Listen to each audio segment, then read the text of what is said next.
Esse é um tema recorrente no parlamento, não é um tema novo, as matérias já são por todos nós conhecidas. Eu, em particular, tive a oportunidade de relatar uma matéria que tratou desse conteúdo praticamente todo. O senador Everton, no relatório dele, ele quase que faz a repristinação, né? Ele traz de volta aquilo que o parlamento já legislou, já decidiu em relação a essa matéria quando nós enfrentamos aqui a MP da Eletrobras. Então, é uma matéria que já foi discutida. Nós estamos diante de uma situação em que, de tempos em tempos, o Brasil enfrenta crises. Ora é a crise hídrica, ora são reflexos externos e uma variável que não muda nunca. O consumidor, que depende da energia, fica refém dessas situações que, na maioria das vezes, sempre acaba impactando ainda mais a conta de luz. Porque quando você tem uma crise hídrica, por exemplo, como nós já tivemos no passado, né? O custo desse apagão, o custo desse ambiente de insegurança na oferta, ele é repassado para o consumidor, é o consumidor que vai pagar essa conta. E esse custo no passado foi um custo que teve um impacto extremamente grande e que até hoje o país sofre consequências daquilo que aconteceu lá em 2001. Depois, já no governo passado, nós estávamos aqui, eu me lembro, se eu não estou enganado, eu ainda era presidente da Comissão de Infraestrutura. Esse tema voltou a ser discutido aqui, porque nós estávamos de novo na iminência de uma crise hídrica no Brasil. Então, a todo momento, o Brasil está revisitando esses cenários, esses quadros que geram instabilidade. E além das crises que se tem do ponto de vista hídrico, em razão do tempo, nós temos aumento de demanda. O Brasil é um país, né, que cresce no seu parque industrial, então aumenta a demanda. O sistema que você tem operando, se você não tem renovação, se você não tem ali investimentos para renovar o parque de produção, você tem perdas. Então, é natural, né, e o parlamento deve se debruçar a esses temas. A questão aqui é se nós vamos votar o relatório como está, para que a matéria siga para a sanção ou veto do presidente da República, ou se nós vamos modificar a matéria nesse momento para que ela volte à Câmara. Nesse caso, essa matéria começou no Senado Federal, ela foi, não tem como voltar.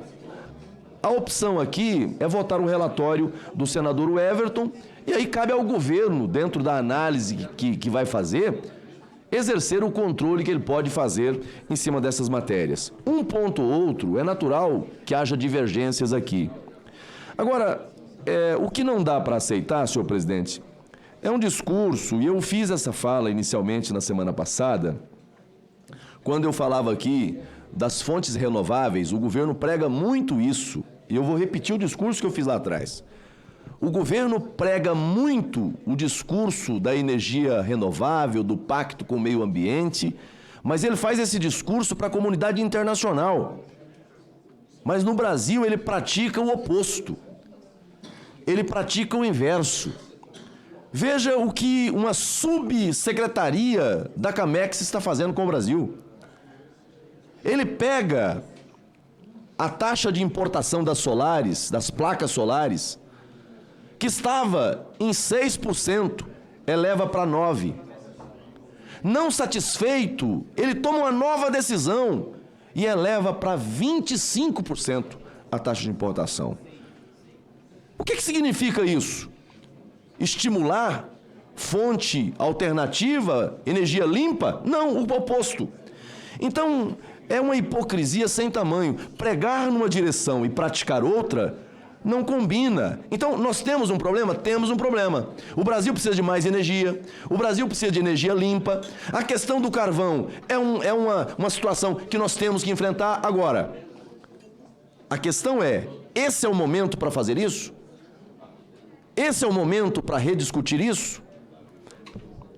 Esse mesmo assunto nós discutimos quando do debate da pauta da MP da Eletrobras. Ele volta. Então, eu vou votar o relatório do senador Everton. Existem pontos que eu já tenho observado a postura do governo indicando, inclusive com a possibilidade de veto, mas vou votar esse projeto. Eu acho que nós temos que ter uma discussão. O senador Eduardo Braga foi ministro de Minas e Energia, conhece esse assunto como poucos aqui no parlamento. Nós discutimos tempos atrás o PLS, o projeto de lei, o 232, que está lá na Câmara dos Deputados, que trata da reformulação de um novo marco regulatório para o setor elétrico. A gente está fazendo, sempre trabalhando remendos aqui e acolá, que não resolvem o problema na sua dimensão maior.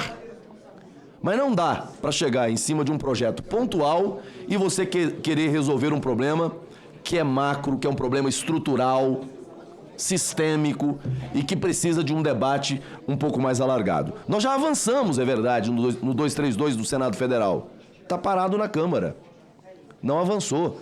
Então, eu obviamente que com algumas ponderações em relação ao texto, o texto não é o que gostaríamos na sua integralidade, mas nesse momento é o que é possível fazer. Então, eu quero cumprimentar o senador Everton pelo seu relatório, cumprimentar Vossa Excelência por pautar essa matéria. Eu acho que o maior prejuízo para todos nós é justamente esse cenário de insegurança, de ausência de previsibilidade e, repito, o Brasil precisa de energia limpa e uma das principais fontes é a energia fotovoltaica. A energia eólica é fundamental? Temos que investir nela também. Agora, é uma energia firme? É uma energia ou é uma fonte intermitente? Nós dependemos das fontes estruturantes. O Brasil não tem condições de suportar um modelo que se baseia apenas numa fonte. Todas as fontes são importantes. A eólica é importante, a fotovoltaica é importante. Agora, as hidráulicas são fundamentais e as térmicas são indispensáveis, porque quando acontece a crise, é quem é acionado para garantir suprimento em todo o país. Então, vamos discutir esse assunto com mais profundidade. Eu estou disposto a fazer esse debate, mas acho que não é nessa matéria que nós vamos conseguir fazer a reforma de todo um sistema.